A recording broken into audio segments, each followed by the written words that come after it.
Bawaslu punya pengawas pemilu di tingkat kecamatan, punya pengawas pemilu di tingkat desa, termasuk punya pengawas pemilu nanti di tingkat TPN. Kita aktif untuk mensosialisasikan terkait dengan pengawasan pemilu.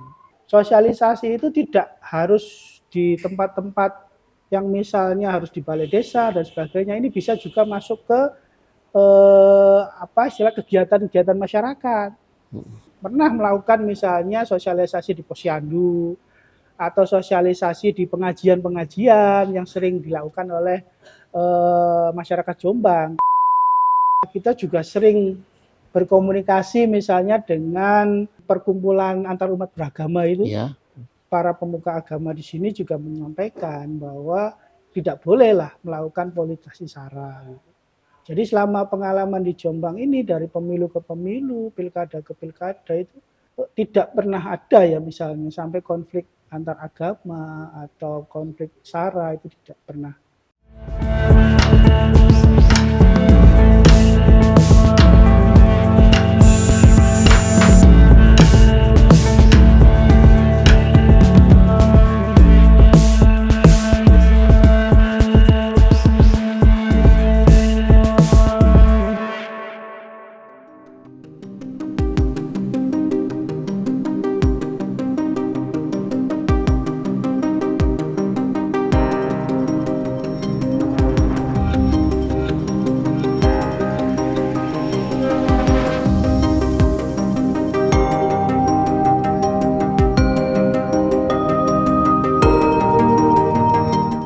Assalamualaikum warahmatullahi wabarakatuh.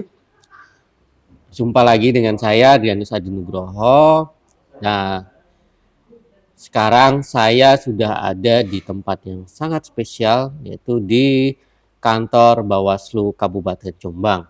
Nah, oke, para pemirsa Harian Surya dan Tribun Jatim, kita akan berbincang dengan Ketua Bawaslu Kabupaten Jombang, Bapak David Haryanto. Nah, Pak, ini adalah tahun politik, tahun 2024. Nah, kita kesini mau ngobrol-ngobrol soal bagaimana nih, Pak, peta politik dan kondisi Jombang jelang pasca coblosan yang Pilpres kemarin dan jelang coblosan Pilkada ini, Pak. Gitu. Nah, ini mungkin pertanyaan pertama ya Pak, ya, biar agak santai dikit. Jadi, apa sih Pak yang sekarang sedang atau yang sudah dipersiapkan untuk Bawaslu nih Pak, yang sekarang nih Pak? Terima kasih. Jadi penetapan perolehan kursi dan penetapan calon terpilih sudah ditetapkan ya oleh KPU Kabupaten Jombang ya. Saya potong dulu Pak. Ini yang Kabupaten DPD RI atau yang? Ya. Jadi ini adalah yang sudah ditetapkan oleh KPU Kabupaten Jombang adalah DPRD Kabupaten Jombang. Oh, baru DPRD. Ya, okay. Itu karena itu nanti terkait dengan persyaratan pencalonan jumlah kursi itu. Undang-undang tentang pemilihan kepala daerah itu menyebutkan bahwa untuk bisa mengusung pasangan calon itu minimal 20% dari kursi yang ada. Jadi kalau ngomong peta politik memang di sini sudah ada ya penetapan kursi di DPRD Kabupaten Jombang, dan di situ akan diperkirakan ada beberapa partai berkoalisi untuk mengusung pasangan calon untuk pilkada. Ada ini nggak Pak, sebelum penetapan itu mungkin ada yang protes-protes nggak? Iya, jadi kurang di Jombang alhamdulillah ya. Jadi waktu penetapan kursi DPRD Kabupaten Jombang itu tidak ada protes, jadi tidak ada keberatan, semua partai menerima. Jadi alhamdulillah ya, pelaksanaan pemilu 2024 kemarin di Jombang itu berjalan dengan lancar dan aman dan tertib. Jadi ketika tidak ada permohonan sengketa di Mahkamah Konstitusi, itu bisa ditetapkan untuk perolehan kursi maupun nama yang menjadi anggota DPRD Kabupaten Jombang. Ini nanti memang nanti terkait dengan persyaratan pencalonan pilkada itu. Iya. Oke. Pak, dari Ini kan ada dari Pilpres, kemudian pemilu, DPRD. Iya. Ada yang sekarang masih bersengketa nggak Pak? Yang Ya, melibatkan Bawaslu Jombang aja. iya. Jadi kebetulan kalau di Jombang untuk DPRD Kabupaten Jombang Ya, itu kita tidak ada permohonan sengketa ya. ya. Kalau di DPRD provinsi juga tidak ada. Begitu pula DPD.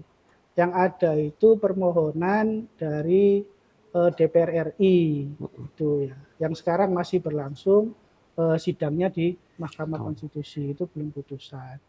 Jadi hanya kita Jombang itu terkait dengan Dapil 8 oke. yang meliputi Madiun, Nganjuk, Jombang, dan Mojokerto. Oh, ini barengan ini Pak ya, Iya, betul. barengan. Jadi Nah, permohonannya ini itu barengan itu. barengan. Dapil 8 itu. Oke. Ya, mudah-mudahan segera selesai Pak. Iya, Pak, kemudian bagaimana Bawaslu mempersiapkan diri mendorong pengawasan partisipatif berbasis masyarakat, Pak? Iya. Yang Jadi kemarin, sebelum saya ke sana ya, ya, jadi memang untuk tahapan pemilihan atau pilkada ini KPU sudah menetapkan ya. Sudah menetapkan sekarang pada proses kita merekrut Panwascam, pengawas pemilu di tingkat kecamatan. Jadi kita pada proses itu, terus untuk terkait dengan pengawasan partisipatif, ya, kami meyakini begini, bahwa semakin banyak masyarakat ikut mengawasi proses pemilu maupun pilkada, termasuk juga ikut mengawal proses, maka pemilu maupun pilkada itu akan semakin baik, saya kira. Jadi Bawaslu Kabupaten Jombang juga sangat mendorong untuk masyarakat terlibat mengawasi proses-proses pilkada nanti itu. dari ada nggak Pak yang misalnya harus kekasan daerahnya Jombang itu apa sih Pak? Yang kira-kira itu sangat membantu Bawaslu Jombang untuk bekerja Pak. Jadi memang Jombang ini terkenal dengan kabupaten yang pesantrennya banyak, pondok pesantrennya banyak. Data kami di Bawaslu itu kalau bersumber dari Kemenak itu sekitar 100-an ya. Tapi kalau bersumber dari kayak forumnya pondok pesantren itu hampir katanya 300-an pondok pesantren di Jombang. Jadi cukup banyak. Nah, di sini ini memang kita ingin ikut melibatkan juga pondok-pondok pesantren untuk menjadi pengawas partisipatif. Kami beberapa kali juga melakukan istilahnya itu kayak sosialisasi. Sosialisasi tentang pemilu, pilkada. Harapan kami dengan banyaknya masyarakat yang mengerti tentang pemilu dan pilkada ini, masyarakat juga terlibat mengawasi gitu. Jadi masyarakat juga tahu mana yang boleh dan mana yang tidak boleh dalam pelaksanaan dan penyelenggaraan pilkada nanti. Berarti dengan melibatkan pesantren tadi Pak ya untuk mengawasi. Nah Pak, kemudian bagaimana Pak Bawaslu membangun kesadaran politik di masyarakat? Ya. Untuk meningkatkan partisipasi mereka Pak. Betul. Jadi selama ini memang kita kan punya jenjang organisasi ya. Bawaslu punya pengawas pemilu di tingkat kecamatan, punya pengawas pemilu di tingkat desa, termasuk punya pengawas pemilu nanti di tingkat TPS. Ini juga kita aktif untuk mensosialisasikan terkait dengan pengawasan pemilu. Jadi teman-teman ini biasanya mengadakan sosialisasi. Ya. Sosialisasi itu tidak harus di tempat-tempat yang misalnya harus di balai desa dan sebagainya. Ini bisa juga masuk ke istilah kegiatan-kegiatan masyarakat. Itu teman-teman di kecamatan pernah melakukan misalnya sosialisasi di posyandu atau sosialisasi di pengajian-pengajian yang sering dilakukan oleh masyarakat Jombang, karena rata-rata masyarakat Jombang juga punya pengajian-pengajian setiap minggu itu.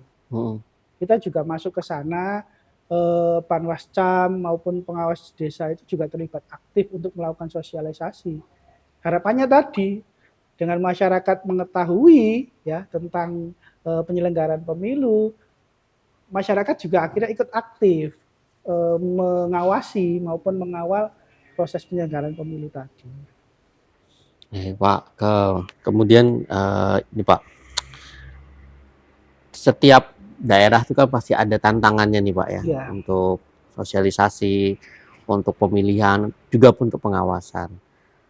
Nah di Kabupaten Jombang ini apa Pak tantangannya? Apakah ada yang jauh, misalnya daerahnya yang jauh gitu, atau mungkin ada yang terpelosok? Mungkin. Jadi memang di lapangan Jombang ini juga masih punya daerah-daerah yang sulit dijangkau, terutama di Kecamatan Pelandaan yang perbatasan dengan Nganjuk itu, terus daerah-daerah di Kecamatan Musian yang perbatasan dengan Lamongan itu memang daerah-daerah yang infrastruktur jalannya ketika kita akan melakukan distribusi logistik itu juga memang agak terkendala. Tapi memang selama ini kita dibantu oleh beberapa pihak dan selama penyelenggaraan pemilu maupun pilkada itu bisa berjalan dengan baik. Okay. Jadi proses-proses itu masih bisa dilaksanakan dengan baik itu. Dan ini Pak, apa sih Pak yang kira-kira ini kan kita ngomong tantangan tahun 2024 ini ketika tahun politik ya. Itu kan ada yang politik identitas, kemudian politik uang, netralitas, atau mungkin hoax. Nah itu bagaimana sih Pak trik dari Bawaslu Jombang untuk mengatasi ini semua? Jadi memang salah satu tugas ya dari Bawaslu ini adalah melakukan pencegahan dan melakukan penindakan. Tantangan kita memang beberapa hal, misalnya terkait dengan politik uang, terkait dengan isu-isu politisasi SARA, kita sudah mencoba untuk melakukan pencegahan-pencegahan. Terkait money politik uang, kita sudah mencoba juga sosialisasi melalui pertemuan, melalui spanduk, kita ingatkan bahwa politik uang itu pidana pemilu atau pemilihan, itu juga kita sampaikan.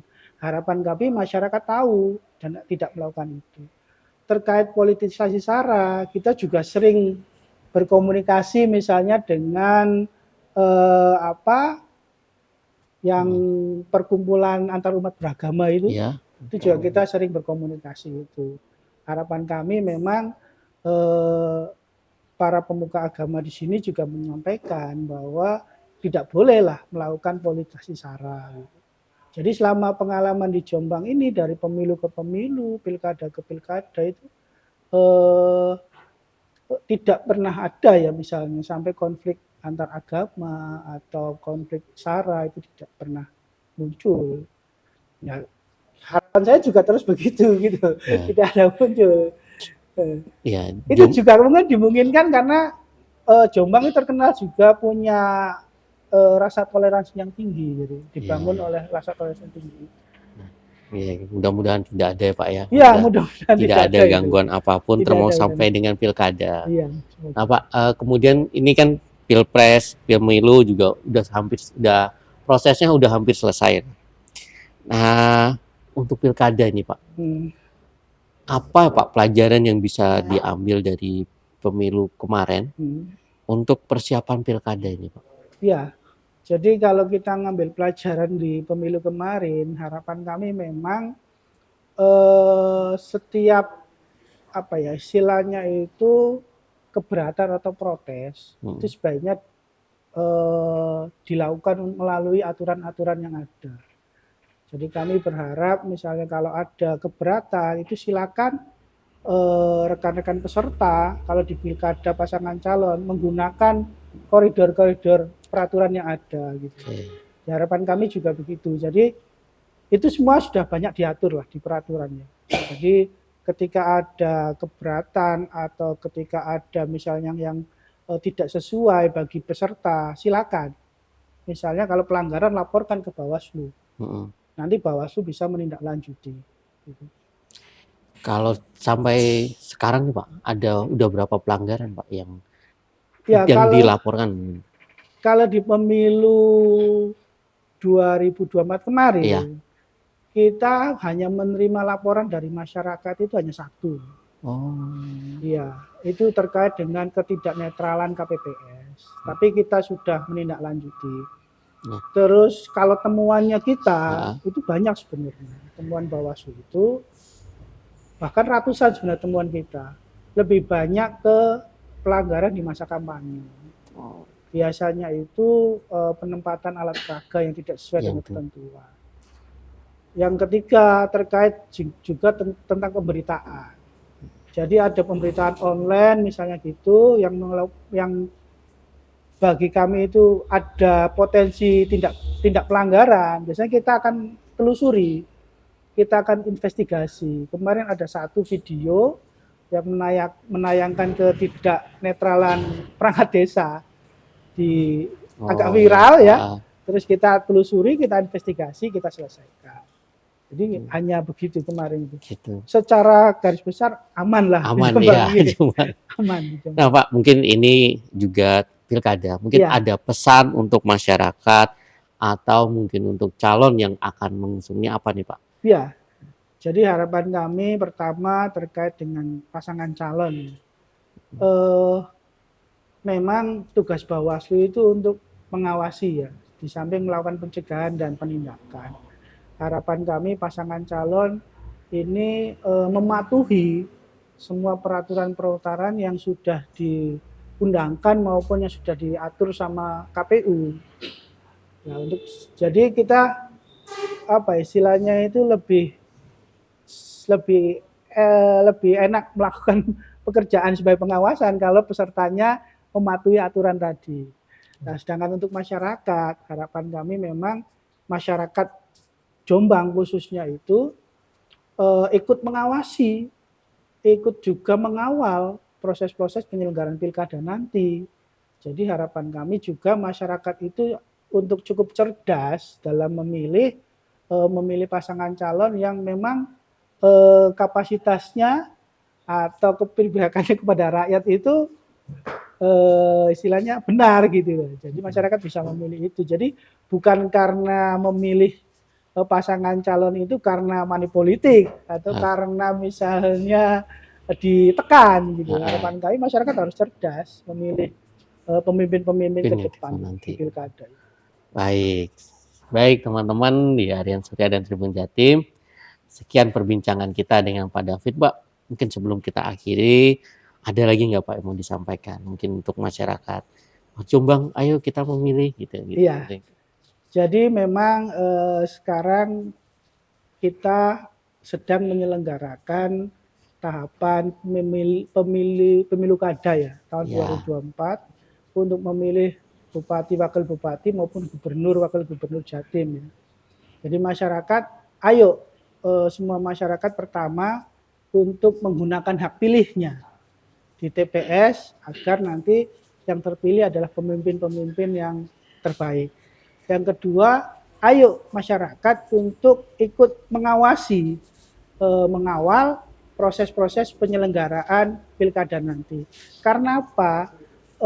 Penyelenggaraan pilkada itu bukan hanya pada hari H untuk mencoblos, tapi tahapannya ini cukup panjang. Hampir 9 bulan ya, atau 1 tahun lah. Jadi dalam 1 tahun ini, di setiap penyelenggaraan ini, tahapan, itu ada potensi pelanggaran.